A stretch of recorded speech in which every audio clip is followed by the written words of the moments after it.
Hello बच्चों, let's read this question. The question says assertion when a charge is placed at rest in an electric field, its path will always be along electric lines of forces. Reason: the force on the charge is along the tangent drawn on electric field line. Option first, both assertion and reason are correct and reason is the correct explanation of assertion. Option second, both assertion and reason are correct but reason is not the correct explanation of assertion. Option third, assertion is correct but reason is incorrect. Option fourth, assertion is incorrect but reason is correct. तो इस question के अंदर हमें क्या बोला गया है कि यदि चार्ज पार्टिकल को रेस्ट से किसी इलेक्ट्रिक फील्ड के अंदर रिलीज किया जाता है तो वो इलेक्ट्रिक फील्ड लाइंस के अलोंग मूव करता है. रीजन इसका क्या दे रखा है कि यदि किसी चार्ज पार्टिकल के ऊपर फोर्स हमें देखना है तो वो फोर्स होगा इलेक्ट्रिक फील्ड लाइन के ऊपर टेंजेंट यदि ड्रॉ की जाए तो उसके अलोंग. तो बात करते हैं की कंसेप्ट की यदि बात की जाए तो यहाँ पे हम लोग देख लेते हैं कि किसी भी चार्ज पार्टिकल के ऊपर जो फोर्स है वो कितना होगा इलेक्ट्रिक फील्ड के कारण. तो यहाँ पे की कंसेप्ट के अंदर मैं बात कर लेता हूँ force on A charged particle. Force on A charged particle. तो यहाँ पे हम बात कर रहे हैं इलेक्ट्रिक फील्ड के द्वारा जो फोर्स लगाया जा रहा है उसकी. तो इसको मैं एफ ई से शो कर देता हूँ. इसकी वैल्यू हमारे पास होती है Q इंटू ई. Q हमारे पास चार्ज है, E is the electric field. So ये हमारा की कंसेप्ट रहेगा एंड इस की कंसेप्ट की हेल्प से इस क्वेश्चन को सॉल्व करते हैं. सॉल्यूशन की यदि बात की जाए तो हमें क्वेश्चन के अंदर दे रखा है कि एक चार्ज पार्टिकल को इलेक्ट्रिक फील्ड के अंदर रेस्ट से रिलीज करना है. तो ये मैं यूनिफॉर्म इलेक्ट्रिक फील्ड मान लेता हूँ. यूनिफॉर्म इलेक्ट्रिक फील्ड E है जिसकी डायरेक्शन क्या होगी, हाई पोटेंशियल से लो पोटेंशियल की तरफ. यानी कि ये जो पॉइंट है ये पॉजिटिव की तरह बिहेव करेगा एंड ये पॉइंट नेगेटिव की तरह बिहेव करेगा.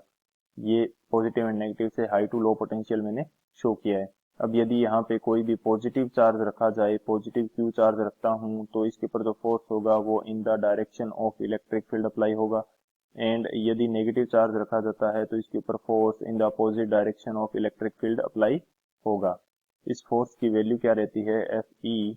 ये हमारे पास रहेगा Q इंटू ई. पॉजिटिव चार्ज के लिए ये फोर्स रहेगा एंड नेगेटिव चार्ज के लिए जो फोर्स रहेगा ये हमारे पास रहेगा माइनस क्यू ई.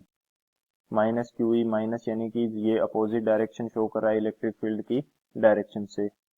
सो जो हमारा स्टेटमेंट फर्स्ट है यानी कि असर्शन जो हमें दिया गया है ये हमारा इनकरेक्ट हो जाएगा यहाँ से, क्योंकि यदि कोई भी चार्ज पार्टिकल को यदि हम छोड़ें तो वो इलेक्ट्रिक फील्ड लाइंस के अलोंग मूव नहीं करेगा. इलेक्ट्रिक फील्ड लाइंस के अलोंग मूव कौन सा चार्ज पार्टिकल करेगा, पॉजिटिव चार्ज पार्टिकल जिसको रेस्ट से रिलीज किया गया है वो इलेक्ट्रिक फील्ड लाइंस के अलोंग मूव करेगा. यानी कि in the electric field direction वो मूव करेगा. सो असर्शन हमारा करेक्ट हो जाएगा.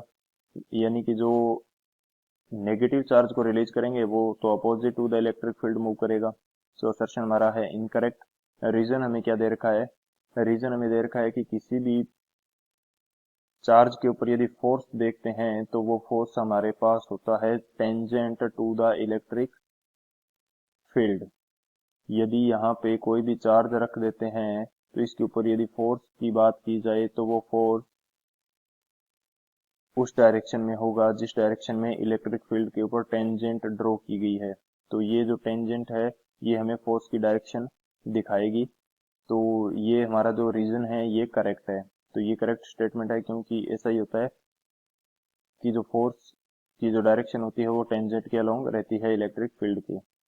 तो इस यदि यहाँ पे मैं शो कर देता हूँ कि ये मेरा इलेक्ट्रिक फील्ड है तो इसके ऊपर टेंजेंट की डायरेक्शन भी सेम इसी डायरेक्शन के अंदर होगी जिस डायरेक्शन के अंदर हमारा इलेक्ट्रिक फील्ड है. सो हमारा रीजन क्या है, करेक्ट है. असर्शन हमारा रोंग है.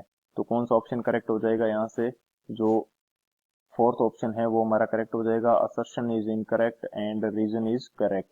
सो option D is the final answer. I hope you understood it well. Best of luck. Thank you.